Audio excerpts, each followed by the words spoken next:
Okay, so welcome to the Indian advance studies. आज हम इस वीडियो में देखने वाले हैं आप यहाँ पे एडमिशन कैसे लेंगे SSUHS में। तो उसके लिए आपको इस वीडियो को अच्छे से लास्ट तक देखनी पड़ेंगे, कोई भी प्रोसेस मिस नहीं करनी है आपको। एडमिशन रिलेटेड बहुत इंफॉर्मेशन यहाँ पर आपको मिलेंगे काम के। आप देख पाओगे यहाँ पर डेट, एलिजिबिलिटी, पैटर्न, सिलेबस के बारे में। तो इस वीडियो में आपको सब कुछ समझ में आने वाला है, कैसे किस तरह से क्या करेंगे।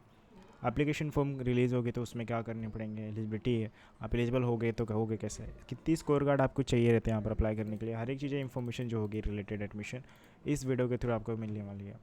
तो चलिए स्टार्ट करते हैं। तो यहाँ पर आप टाइटल में ही देख पाते हो कि आपको एडमिशन के सारे प्रोसेस बता दिए गए हैं। तो चलिए यहाँ पर आप देख सकते हो कुछ यहाँ पर उसके फुल फॉर्म क्या है, यहाँ पर आप देख पाते हो। श्रीमंता यहाँ पर संस्कार देवा यूनिवर्सिटी ऑफ हेल्थ साइंस, ठीक है।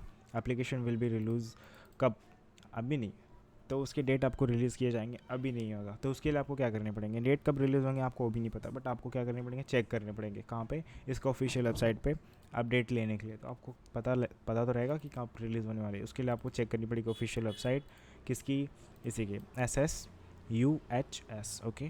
तो इसके ऑफिशियल वेबसाइट पे आपको डेट मिल जाएंगे, कब रिलीज़ होगी, कब क्या आने वाली है, हर एक चीज़ है, ठीक है। फॉर BSc नर्सिंग कोर्सेज़ के लिए, डिप्लोमा इन फार्मेसी कोर्सेज़ के लिए।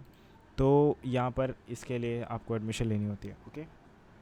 नेक्स्ट, तो ये कब फाउंड किया गया था, 2009 में एज पर एक्ट।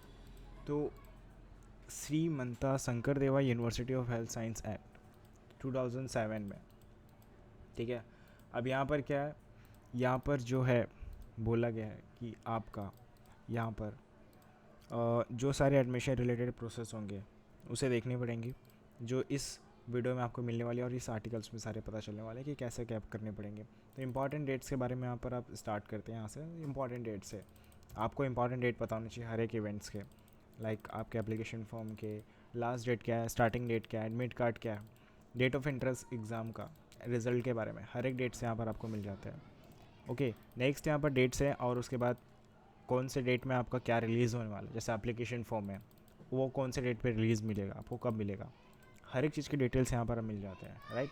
अब नेक्स्ट यहाँ पर एप्लीकेशन फॉर्म के बारे में, जैसे कि सपोज़ आपका एप्लीकेशन फॉर्म रिलीज़ हो चुकी है ऑफिशियल वेबसाइट पे, वहाँ पे ओपन करनी है, उसका ऑफिशियल वेबसाइट ओपन करनी है, और ऑफिशियल वेबसाइट ओपन करने के बाद आपको क्या करनी पड़ेगी, रजिस्टर करनी पड़ेगी। Before the fill application form आपको इंस्ट्रक्शंस पढ़ लेनी चाहिए, जो भी इंस्ट्रक्शंस दी जाती है उस इंस्ट्रक्शंस को पढ़नी होती है। उसके बाद आपको एप्लीकेशन फॉर्म फिल करना स्टार्ट करना पड़ेगा। अब एप्लीकेशन फॉर्म प्रोसेस होते हैं, आपको रजिस्टर करनी पड़ेगी, नेम फिल करनी पड़ेगी, मोबाइल नंबर, ईमेल आईडी, बहुत सारे ऐसे ही कुछ बहुत सारे डिटेल्स होते हैं जिससे आपको फिल करनी पड़ेगी। फिल करने के बाद आपको सारी चीज़ें फिल करने के बाद आपको सबमिट करनी होती है, ठीक है। उसके बाद एप्लीकेशन फॉर्म के प्रोसेस भी आपको फिल करनी पड़ेगी, ओके। वहाँ पर आपके फ़ीस लगते हैं एप्लीकेशन फॉर्म के, उस फ़ी को भी आपको पे करनी पड़ेगी ऑनलाइन मोड से ही। ईजी, इतने हो गए आपके प्रोसेस। अभी आपको पता होना चाहिए आप एलिजिबल हो कि नहीं हो, ये तो आपको पता ही नहीं है। तो ये चलो देखते हैं क्या है, ठीक है। तो उसके लिए यहाँ पर एक लिंक दी है, जस्ट मैं आपको क्लिक करके दिखा देता हूँ, ओके। सो मैंने आपको ओपन किया, 3 पेजेस है इसके लिए, ठीक है, ओके। सो यहाँ पर कुछ एक्सप्लेन किया गया है कि आपके कितने मार्क्स के कोर्सेज, मतलब एग्जामिनेशंस होंगे, जो भी होगा, कब किए जाएंगे, कब कंडक्ट किया जाएगा, हर एक चीज़ यहाँ पर आपको देखने को मिल जाता है। देयर विल बी 3 पेपर्स जो यहाँ पर आपको दिख रहे हैं, 1 2 3 अलग अलग सब्जेक्ट के, कितने बजे होंगे वो भी लिखा है यहाँ पर, ओके। सारे मेंशन चीज़ें हैं। अब यहाँ पर आपको डिप्लोमा फार्मेसी कोर्सेज़ के यहाँ पर कुछ कोर्सेज मेंशन किए गए। एप्लीकेंट मस्ट बी फीमेल, अगर आप BSc नर्सिंग के लिए अप्लाई कर रहे हैं यहाँ पे, ठीक है, तो एप्लीकेंट जो भी रहेगा वो स्टूडेंट वो फीमेल होनी चाहिए, और उनको पास करनी है, क्या पास करनी है, 12th क्लास आपकी कंप्लीट हुई रहनी चाहिए। साइंस और इक्विवेलेंट एग्जामिनेशंस किसी भी रिकॉग्नाइज यूनिवर्सिटी से कहीं से भी आपने किया, तो आपका ये कंप्लीट है, यस। और कौन से सब्जेक्ट के साथ, इंग्लिश के साथ, इंग्लिश सब्जेक्ट होती है वो सब्जेक्ट होने चाहिए। कितना मार्क्स सिक्योर करनी है, 50% मार्क्स सिक्योर करनी है आपके 12th क्लास में, ओके। एग्रीगेट मार्क्स किस किस सब्जेक्ट में, फिज़िक्स में, केमिस्ट्री में, बायोलॉजी में, फॉर जनरल कैटेगरी के लिए, ओके। 40% मार्क्स जिन बच्चों का कैटेगरी जहाँ पर देख सकते हो, SC ST PH और ST, मतलब ये सारे कैटेगरीज़ हैं, रिजर्व कैटेगरीज़ में आते हैं। तो ये कैटेगरीज अगर आप बिलोंग कर दे तो आपको 40% मार्क्स आपने सिक्योर किया तो भी चलेगा, तो भी आप एलिजिबल हो पाओगे। अगर आप जनरल कैटेगरी से हो तो आपको 50% मार्क्स सिक्योर करने पड़ेंगे। तो ये किस चीज़ के लिए, बीएससी नर्सिंग के लिए। यहाँ पर next must be citizens of India होनी चाहिए और परमानेंट रेजिडेंस ऑफ आसाम के रहे हुए रहनी चाहिए परमानेंटली। उनकी एज कितनी होनी चाहिए अगर आप अप्लाई करने जा रहे हैं तो यहाँ पे 17 to 24 ईयर कंप्लीट हो रहे हैं, मतलब उसके एज, मतलब उस ईयर के बीच में आपका एज रहेगा तो आप यहाँ पर अप्लाई कर सकते हो, जो यहाँ पर आपको बताया गया है 17 to 24। इन केस अगर आपका रिज़र्व कैटेगरी से आपका कैटेगरी है तो 3 साल और मिलते हैं।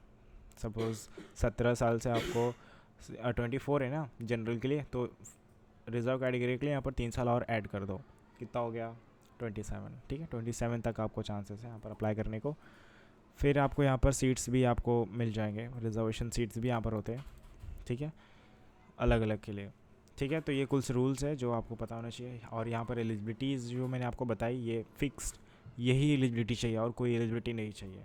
ओके, तो ये एलिजिबिलिटी एकदम सेट किया गया अथॉरिटी के थ्रू, हायर अथॉरिटी के थ्रू, तो इस चीज़ को आपको मानने पड़ेंगे।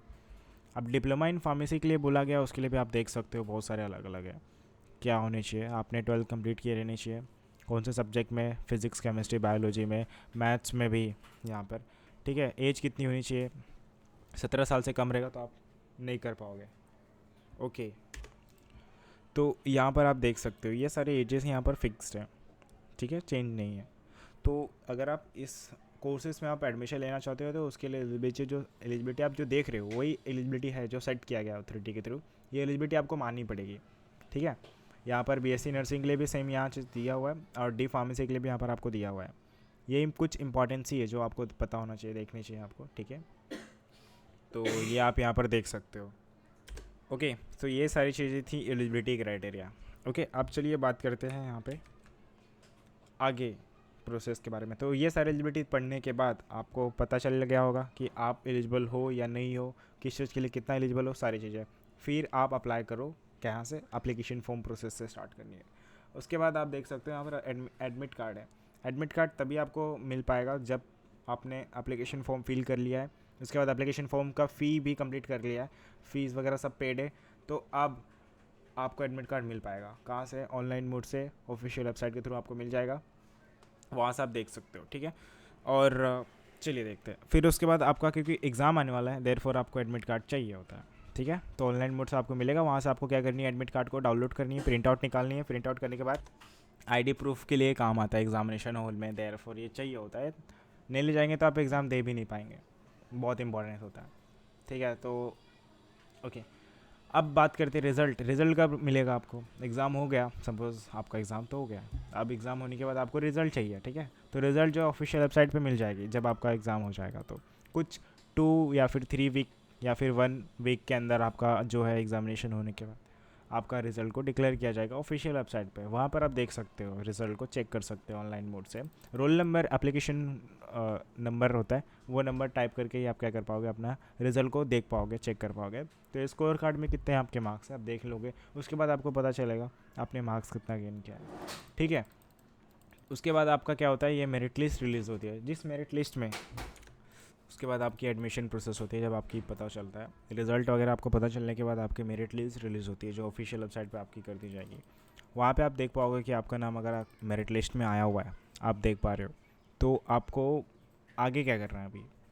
ठीक है, तो आगे क्या करना है, एडमिशन प्रोसेस होते हैं, जो काउंसलिंग प्रोसेस होती है उस प्रोसेस में आपको इन्वाइट किया गया। उसका मतलब ये है अब वहाँ उस प्रोसेस में आने के लिए क्या करनी पड़ेगी, ऑफिशियल वेबसाइट ओपन करनी पड़ेगी, वहाँ पर एक लिखा रहेगा काउंसलिंग प्रोसेस, उस प्रोसेस में एंटर कर देना है बस। तो रजिस्ट्रेशन प्रोसेस कंप्लीट करनी होती है, उस प्रोसेस में आपके सारे रजिस्ट्रेशन प्रोसेस कंप्लीट करनी पड़ेगी। फिर आपको क्या करनी पड़ेगी, उसमें डॉक्यूमेंट्स वेरिफिकेशन प्रोसेस होती है, उस प्रोसेस को कंप्लीट करनी पड़ेगी। जब वो प्रोसेस कंप्लीट हो जाएगा फिर आपको फ़ीस वगैरह जो रहेगा, एडमिशन के फ़ीस रहेगा, उससे पेमेंट करनी होगी। वो पेमेंट करने के बाद ही आपका सारा प्रोसेस कंप्लीट हो जाता है। आपको एक सर्टिफिकेट प्रोवाइड कराया जाएगा, एक लेटर होता है, सीट अलॉटेड लेटर होगा, और एक दूसरा होता है कॉलेज अलॉटेड लेटर होता है। तो ये लेटर आपको प्रोवाइड किया जाता है आपके एडमिशन फ़ीस के बदले, सारे प्रोसेस के बदले। फिर आप एडमिशन के लिए फिक्स हो जाते हो, कंफर्म हो जाते हो। ठीक है, तो यही सारे प्रोसेस थे जो स्टार्टिंग से लेकर के एंड तक का मैंने आपको बताया यहाँ पर। तो अगर इनमें से किसी भी प्रोसेस में अगर आपको डाउट हो रहा है तो आप जो है डेफिनेटली कमेंट कर सकते हो। डिस्क्रिप्शन बॉक्स में मैंने लिंक दिया हुआ है, लिंक पे क्लिक करो और इस पेज पर आप आ जाओगे और फिर अपना सारा प्रोसेस कंप्लीट कर पाओगे। और रही बात आपके सिलेबस और पैटर्न्स के, जो एग्ज़ाम होंगे तभी आपको पता चल जाएंगे, ऑफिशियल वेबसाइट पे भी रिलीज़ कर दी जाती है, वहाँ पे भी ऑनलाइन मोड से आपको मिल जाएगा, उससे भी आप चेक कर पाओगे। ठीक है, तो इनमें से किसी भी प्रोसेस में डाउट है तो कमेंट कर सकते हो। Okay, so thank you so much for watching my video. Thank you.